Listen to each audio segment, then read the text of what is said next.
Jasmine और Michael ने आज ही बेंगलोर के अमृत अपार्टमेंट में एक फ्लैट खरीदा था। नए घर में शिफ्ट होने की वजह से वह दोनों काफ़ी खुश थे, क्योंकि उन्हें बहुत कम पैसों में एक बहुत अच्छे एरिया में फ्लैट मिल गया था। माइकल एक मल्टीनेशनल कंपनी में अच्छी जॉब करता था।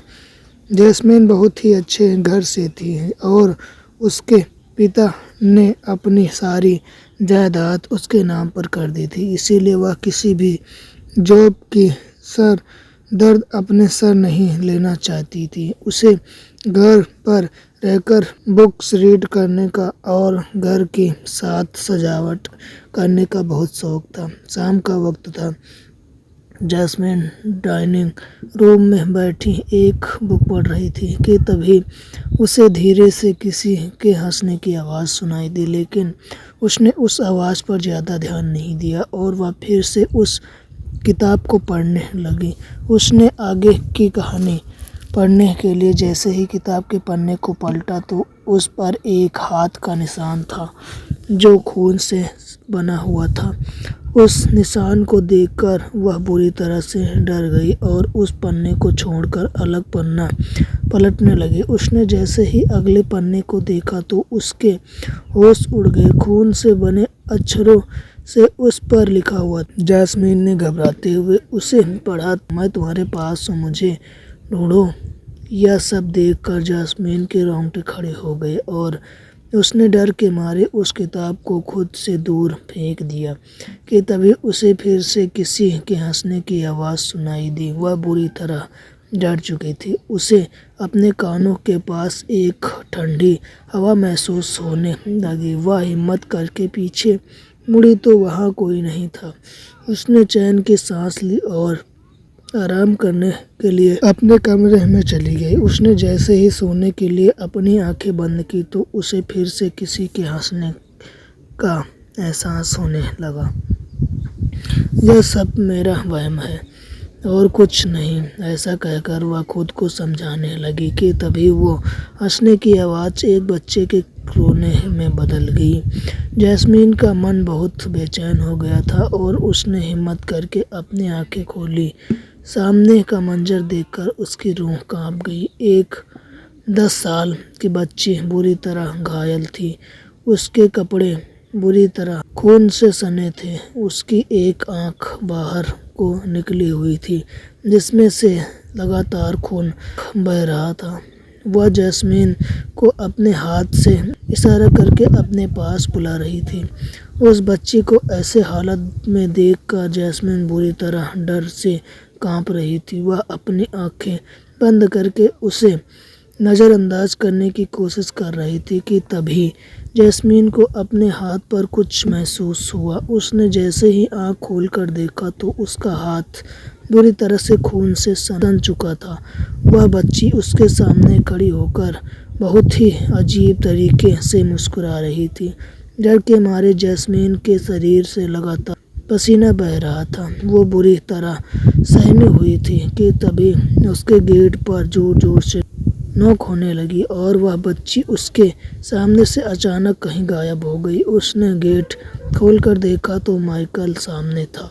उसके सर पर पट्टी बंधी थी और उसके हाथ में फ्रैक्चर हो गया था। वह बिना कुछ बोले घर के अंदर आया और दीवार पर लगे जीसस क्रॉस के सामने सर झुकाकर कुछ प्रार्थना करने लगा। यह क्या हुआ? इतनी चोट कैसे लगी? कुछ नहीं, बस एक बच्ची को बचाते हुए गाड़ी में थोड़ी टक्कर हो गई। बच्ची। माइकल के मुंह से उस बच्ची की बात सुनकर जैस्मीन और ज़्यादा डर गई और उसके दिमाग में वही बच्ची घूमने लगी। वह जब भी घर में अकेली होती तो उसे वही बच्ची नज़र आती। एक रोज़ वह कुछ सामान लेने के लिए घर से निकली। वह अपार्टमेंट में नई फ्लोर पर रहती थी। वह जैसे ही लिफ्ट में चढ़ी वैसे ही अचानक लिफ्ट का दरवाज़ा बंद हो गया और लाइट बार बार बंद चालू होने लगी और उसे फिर से वही हंसी की आवाज़ सुनाई देने लगी। उसने जैसे ही फ्लैट के शीशे में देखा तो वह बच्ची एक टक उसे घूर रही थी, लेकिन इस बार वो अकेली नहीं थी, उसके साथ एक औरत भी थी। वह दोनों लगातार जैस्मिन की ओर घूर कर देख रहे थे। वह उसकी तरफ अपना हाथ बढ़ा रहे थे, जैसे वह उससे मदद की गुहार कर रहे हों। जैस्मिन कुछ भी समझ नहीं पा रही थी कि उसके साथ आखिर यह सब क्या हो रहा है। आखिर क्यों यह बच्ची बार बार उसे नजर आ रही है। जैस्मिन का डर के मारे बुरा हाल हो गया था। उसने जैसे ही पीछे मुड़कर देखा तो वहाँ कोई नहीं था कि तभी अचानक किसी ने उसका कलाई को कस के पकड़ लिया। उसने हिम्मत करके पीछे मुड़कर देखा तो वहाँ बच्ची उसका हाथ पकड़े हुए थी। जैस्मिन डर के मारे थर थर कांपने लगी और लिफ्ट के अंदर ही बेहोश होकर गिर पड़ी। कुछ देर बाद जब लिफ्ट खुली तो वॉचमैन ने जैस्मिन को वहां से बाहर निकाला। जैस्मिन ने जब अपनी आंखें खोली तो वह अपने घर पर थी।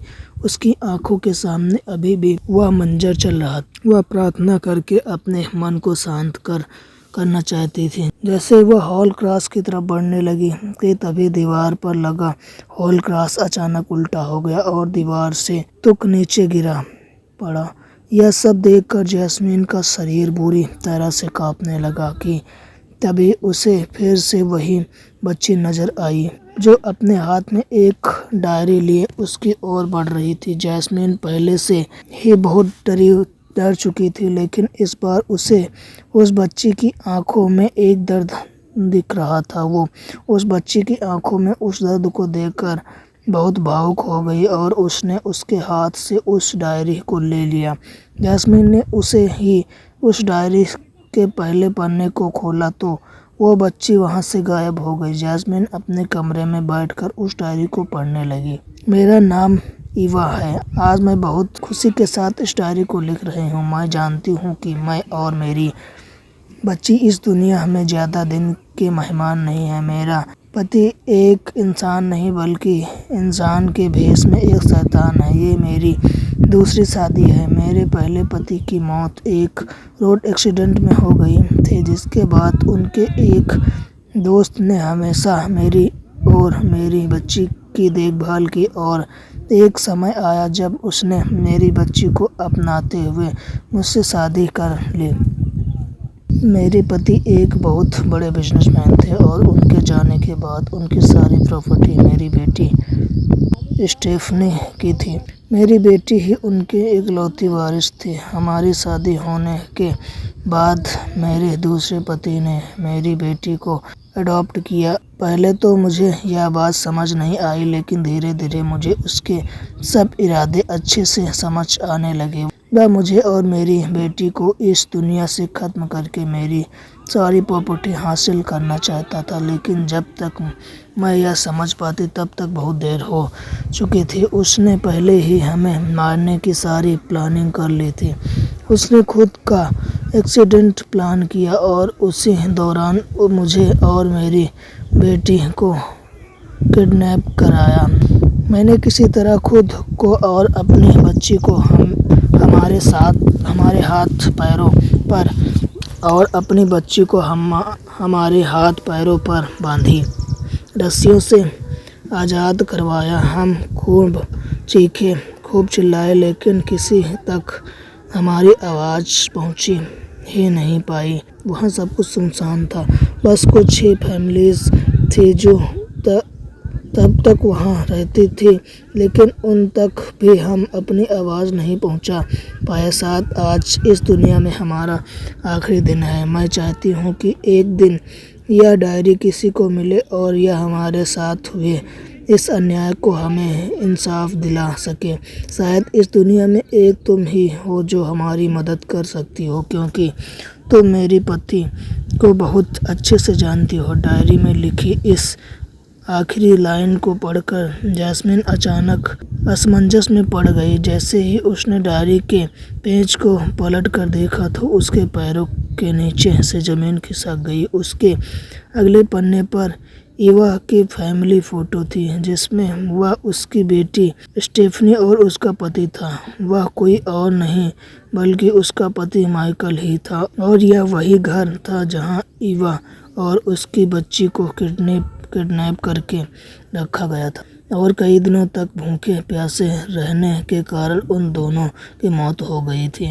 ईवा और उसकी बच्ची की मौत का इल्ज़ाम उस पर नहीं लगा क्योंकि धीरे धीरे उसके माइकल ने इस बात हर जगह फैला दी कि उसके बॉयफ्रेंड ने उसका एक्सीडेंट करवाया और ईवा अपनी बेटी को लेकर उसके साथ भाग गई। ईवा के पति भी अब इस दुनिया में नहीं थे जो उसे इंसाफ दिला पाते। जैस्मीन अब सब कुछ समझ चुकी थी। उसने उस तस्वीर से आगे बढ़ते हुए उस डायरी के अगले पन्ने को पलटा। उसका अगला शिकार तुम हो, बचा लो खुद को। इतना पढ़ते हुए जैस्मीन को पीछे से किसी के कदमों की आहट सुनाई दी। उसने जैसे ही पीछे मुड़कर देखा तो उसका पति उसके पीछे हाथ में गन लिए खड़ा था। उसे देखकर जैस्मीन के होश उड़ गए। वह वहां से भागने की कोशिश करने लगी लेकिन माइकल ने पूरी ताकत से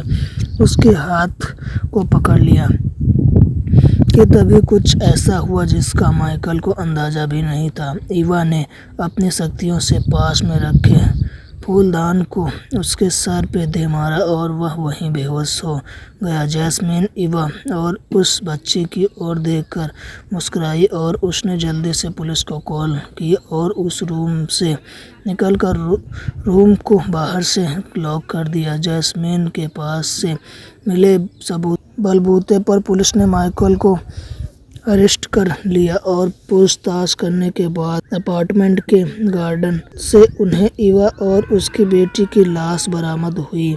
ईवा की आत्मा चाहती तो खुद भी माइकल को मार सकती थी लेकिन वो उसके गुनाहों की सजा उसे जीते जी दिलवाना चाहती थी और उसका सच वह पूरे दुनिया के सामने लाना चाहती। ईवा की आत्मा ने आज अपने और अपनी बच्ची के लिए इंसाफ तो किया था लेकिन उसने जैस्मीन जैसी मासूम लड़की की ज़िंदगी को बर्बाद होने से भी बचा लिया था।